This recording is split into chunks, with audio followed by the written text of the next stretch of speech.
The next day, brother and sister began planning the trick-or-treat route they'd follow that night. Brother got a pencil and paper and made a map of the neighborhood. That way, he explained, they wouldn't miss anybody.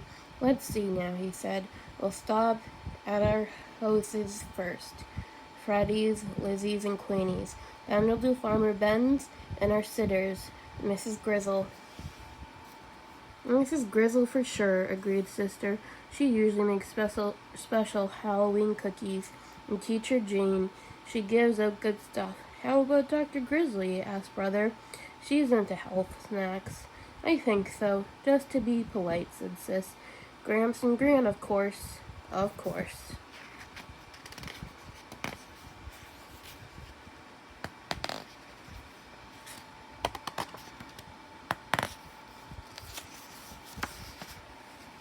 I'll tell you one place we are going to miss, said Brother, folding his map.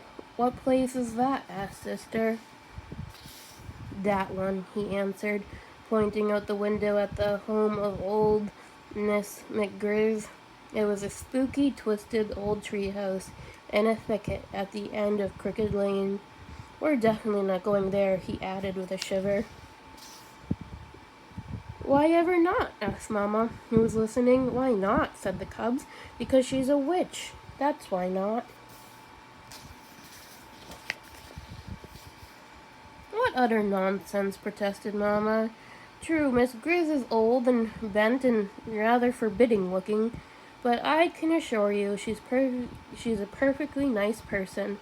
But the cubs didn't believe her, not for a minute. They knew better. Everybody knew better. No doubt about it. Miss McGrizz was a witch for sure.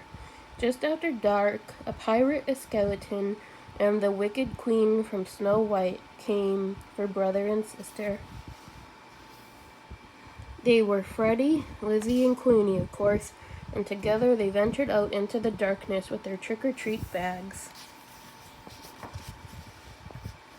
Before they could get started collecting Halloween goodies, they were joined by some worrisome company. Too Tall Grizzly and his gang out for mischief. Too Tall didn't waste any time trying to get brother, sister, and their friends to go along with him and his gang.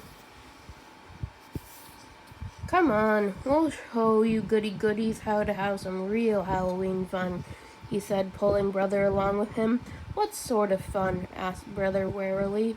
Oh, you may say we're gonna put the trick back in trick-or-treat, he said, chuckling. It was so dark that Brother and the others didn't notice where they were headed. Hey, said Sister, this is Crooked Lane.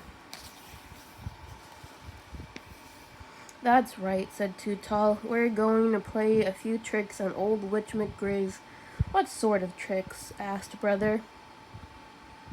Her gnarled, twisted old treehouse loomed ahead.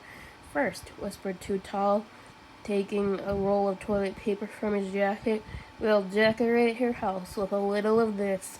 Then maybe we'll go tie a few knots in her clothesline, then smear some honey on her broomstick so she'll stick to it when she tries to fly.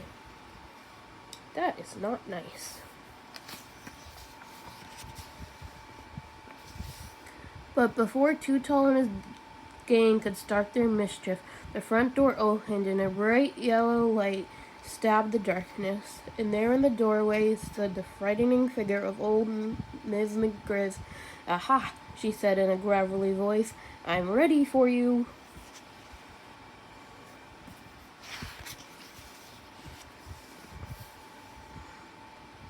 She then led the terrified cubs into a cozy living room. To their great surprise, there was a big tray of beautiful candy apples, all prepared for Halloween visitors.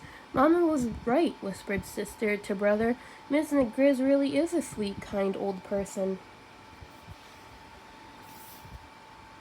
The cubs thanked her for the beautiful apples and went about the rest of their trick-or-treat business.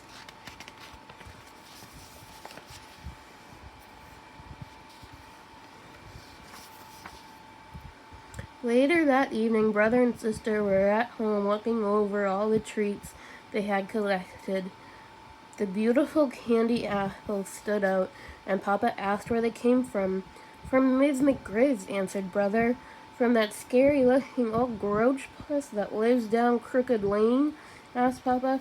That's right, said Brother, taking a delicious bite of his apple.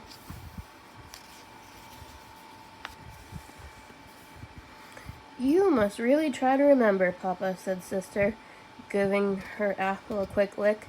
Appearances can be quite deceiving. Happy Halloween.